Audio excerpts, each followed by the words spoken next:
ऐसा तो कोई मैं हाईलाइट बोल नहीं सकता, क्योंकि 14 साल का अगर आपका करियर होता है और ऑब्वियसली आप अभी मैं खेल रहा हूँ तो आगे जाता रहेगा, बट ये कहना बहुत मुश्किल है कि सिर्फ एक मोमेंट में अपना करियर का हाईलाइट करके बताऊँ कि जिसने मुझे चेंज किया होगा। मेरे ख्याल से कि अगर आप देख सकते हैं कि बहुत सारे हर एक स्पोर्ट्समैन की लाइफ में टाइम आता है कि वो कभी भी ग्राफ एकदम से ऊपर नहीं जाता, हमेशा ऊपर नीचे रहता है। तो मेरे साथ भी सेम हुआ, ऊपर गया नीचे गया ऊपर गया ऊपर। तो मैं कुछ एक चीज़ को लेके पिन पॉइंट नहीं कर सकता कि इस चीज़ की वजह से मेरा ग्राफ ऊपर गया, इस चीज़ की वजह से मेरा ग्राफ नीचे गया। Obviously it feels great, to be very honest, to be very honest. Yes, I learned a lot from Zach, especially his work ethic and everything. He always kept on telling me, how important is fitness for a fast bowler. So always keep that in mind, and that's what I told everyone, even in the team. So if you keep working hard on your fitness, I'm sure that you'll play longer. And that's what I generally think about myself, and that's what I pass on to my teammates as well. Generally मैं इसी तरीके से सोचता हूँ कि ये blessing disguise है। Obviously I love to play white ball cricket. ऐसा नहीं है कि मैं नहीं खेलना चाहता, क्योंकि आप देख सकते हैं कि एक स्पोर्ट्समैन के करियर में वो उसका काम ही सिर्फ खेलना होता है। अगर वो खेलेगा नहीं तो क्या करेगा? ज़्यादा से ज़्यादा वो ट्रेनिंग कर सकता है, बट मैं उन सब चीज़ों के बारे में ज़्यादा सोचता नहीं हूँ कि अगर मैं वनडे क्रिकेट नहीं खेल रहा तो it shouldn't affect my test cricket. At least मैं वन फॉर्मेट तो खेल रहा हूँ, so should be grateful about that. तो मैं उसके बारे में ज़्यादा सोचता हूँ कि जो फॉर्मेट में खेल रहा हूँ मैं उसके में अगर ज़्यादा बेटर परफॉर्म कर पाऊँ और अपनी टीम को जिता पाऊँ तो वो मेरे लिए अच्छा है। तो मैं इसी तरीके से सोचता हूँ कि अगर कोई भी टफ सिचुएशन होती है, कुछ भी होती है, अगर आप पॉजिटिव वे में उसको सोचते हो तो ज़्यादा बेटर और ईजी होता है आपके लिए कि आप उस फॉर्मेट को ग्रेटफुल रह के अगर आप परफॉर्म कर पाओ। और मे भी हो सकता है कि इस वजह से मैं 100 टेस्ट मैच खेल रहा हूँ, बट मेरे को ऐसा लगता नहीं कि अगर मैं तीनों फॉर्मेट खेलता तो अपने 100 टेस्ट मैच नहीं कर पाता, क्योंकि आप देख सकते हैं कि अभी मैं 32 साल का हूँ। मैं ऐसा तो नहीं है कि मैं सर 42 साल का हूँ। तो ऐसा लगता नहीं है कि अगर मैं वाइट बॉल क्रिकेट खेलता तो अपने 100 टेस्ट मैच नहीं कर पाता। मे बी इतनी जल्दी नहीं कर पाता तो थोड़ा लेट कर पाता, but I am sure that कि जितने लंबे टाइम से मैं खेल रहा हूँ और जिस तरीके से मेरी फिटनेस है, टच वुड की मैं अपनी ट्रेनिंग पे और अपनी बॉडी पे काफ़ी ध्यान देता हूँ, चाहे वो रिकवरी हो, ट्रेनिंग हो, कुछ भी हो। So I don't think so it should have been any problem for me.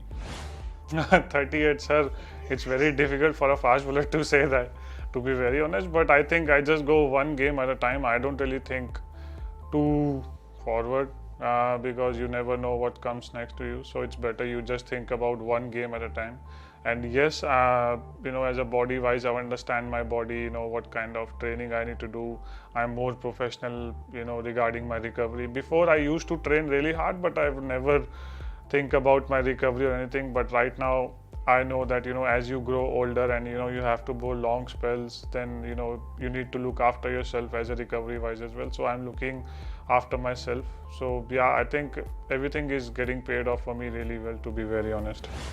Sir, ऐसा कहना तो बहुत मुश्किल है कि who understands me the most. I think everybody understood me really well. I think कि कैप्टन को मुझे समझने से ज़्यादा बेटर है कि मैं कैप्टन को कैसे समझता हूँ। वो बहुत इंपॉर्टेंट है कि कैप्टन को मुझसे क्या चाहिए। तो अगर वो कम्युनिकेशन एक बारी क्लियर हो जाता है तो चीज़ें आपके लिए टीम में काफ़ी इजी हो जाती हैं। तो वो जैसे जैसे आप टाइम स्पेंड करते हो फील्ड में, जैसे जैसे आप प्रैक्टिस पे या किसी भी तरीके से बात करते हो, तो उसके बारे में आपको पता चल जाता है और वो चीज़ें बहुत ईजी हो जाती हैं आपके लिए। तो मेरे ख्याल से कि कैप्टन को मुझे समझने से अच्छा कि अगर मैं कैप्टन को समझूंगा तो चीज़ें काफ़ी इजी हुई है मेरे लिए। नहीं सर, 131 में तो बहुत टाइम है अभी, टू बी वेरी ऑनेस्ट। अभी तो कुछ दिमाग में नहीं आ रहा। अभी अगला मैच जो है वो जीते। मेरा दिमाग में सिर्फ एक ही चीज़ है इस टाइम कि हम कैसे ये सीरीज़ जीते और क्वालिफाई हो टेस्ट चैम्पियनशिप के लिए। क्योंकि मेरे को जैसे मैं हमेशा कहता हूँ कि मेरे पास एक ही फॉर्मेट है खेलने के लिए और यही मेरे लिए एक वर्ल्ड कप की तरह है, क्योंकि test championship is like a world cup for me. तो अगर मैं ये टेस्ट चैम्पियनशिप के अगर हम फाइनल में पहुंचते हैं और जीतते हैं तो I think I have a same feeling कि जैसा आप आईसीसी का वर्ल्ड कप जीतते हो या चैम्पियंस ट्रॉफी जीतते हो। To be very honest, I just thanks for the stats, I didn't really know that. that I taken most wickets against England. I just think, to be very honest, I don't really think about against which team I've taken and what I'm doing. It's just the preparation and the the plans we have against certain team. We just stick to that, and that's what I do, and that's what I'm looking forward to do. Yeah, stadium looks fantastic, to be honest. We are just looking forward to play in this stadium. Obviously, we don't know what kind of situation, what kind of things we'll have to face in this ground, because it's a pink ball test match and lights are a bit different and everything. So once we are in, then only we get to know what kind of plans and what kind of line and lengths and what batsmen need to do on different situation and on a different wicket. I think कि ऐसा मैं किसी एक का नाम तो नहीं लेना चाहूँगा कि स्किल वाइज एक फास्ट बॉलर होगा कि जो आगे टीम चला पाएगा। कोई इंडिया के लिए खेलता है तो सर क्योंकि वो टैलेंटेड होता है, वो फर्स्ट क्लास क्रिकेट में आईपीएल में परफॉर्म कर रहा है, इस वजह से वो कंट्री के लिए खेल रहा है।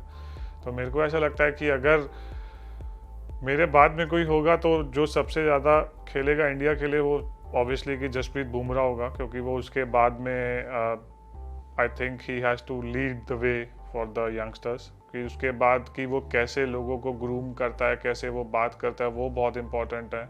और सैनी के पास पेस है, सिराज के पास कंट्रोल अच्छा है, तो ये सब अलग बॉलर हैं। आप किसी को एक पिन पॉइंट करके नहीं बोल सकते कि ये लंबे टाइम तक खेलेगा और ये नहीं खेलेगा, क्योंकि हर किसी का स्किल डिफरेंट है। तो हर किसी का जो रोल है टीम में वो भी डिफरेंट है। अगर आप सैनी को बोलोगे कि तू एक जगह पे बॉलिंग कर, तो आप उसकी जो स्ट्रेंथ है उसके साथ आप जस्टिस नहीं कर रहे। और अगर आप सिराज को बोलोगे कि मैं चाहता हूं कि तू 140 पे बॉलिंग कर लगातार, तो आप उसकी स्ट्रेंथ को बैक नहीं कर रहे। तो हर किसी की स्ट्रेंथ को आपको जानना बहुत ज़रूरी होगा कि किस फास्ट बॉलर की क्या स्ट्रेंथ है और क्या उसका रोल है टीम में।